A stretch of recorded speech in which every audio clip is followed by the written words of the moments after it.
قدامك في الصورة ده شاب اسمه أوسوس، كان الفترة اللي فاتت بيحارب عشان قضية شيكا وقضية تجارة الأعضاء في مصر.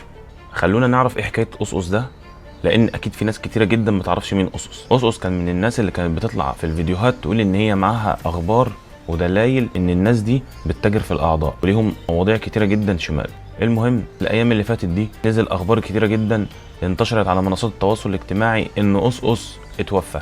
ده بعد لما طلع وقال ان هو متهدد من اشخاص، وذكر ان في ناس طالبه فيه فلوس اللي يوصلهم ليه. بعد الخبر ده أوسوس ما فتحش تاني، بعد ما كان بيفتح لايف مستمر. جالنا اخبار ان هو توفى. طيب مات ازاي يا جماعه؟ توفى بسبب ان هو عمل حادث سير، ان هو توفى في المستشفى، ان هو راح المستشفى هو تعبان، عملوا له فحوصات، فلما خلصوا الاجراءات كان توفى، عضله القلب وقفت. كل الكلام ده غريب. انا حتى الفيديو اللي قبله قلت ازاي أوسوس ده توفى بالطريقه دي وفي نفس التوقيت اللي توفت فيه البنت اللي اسمها يارا. طيب الاخبار الجديده ايه بقى؟ كل ده الناس عارفاه.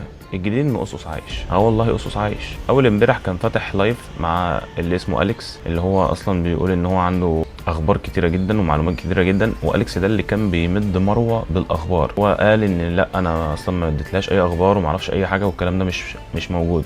مع ان مروه ما زالت عند رايها في الجلسه الاخيره، قالت ان أليكس ده هو اللي كان بيديها المعلومات عن طريق ناس معينه كانوا بيتقابلوا في مولات كبيره عشان ما يبقاش فيه حد متابعهم. المهم أوسوس فتح لايف مع أليكس وقال له ان انا في بني سويف من ساعه ما جالي التهديد ده وانا مرعوب، فقعدت في بني سويف. طبعا بعد ما المستشفى طلعت شهاده الوفاه بتاعت أوسوس اللي هو اصلا ما توفاش، الدنيا اتقلبت. يعني انت ازاي في شهاده وفاه طلعت وقالت ان انت توفيت وانت عايش اصلا وموجود؟ فهو طبعا بعد ما امن الدوله عرفت ان هو عايش راحوا اخدوه من بني سويف.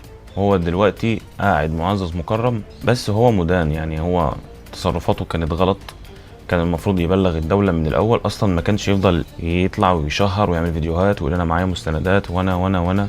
خلينا نشوف القصه دي هتخلص على ايه. بس المتوقع يعني ان هو هيتحاسب على اللي هو عمله ده، لانه ممكن يكون كل ده مش حقيقي اساسا. كل ده ممكن يكون ترند هو عامله عشان يثير الجدل بس مش اكتر. سلام.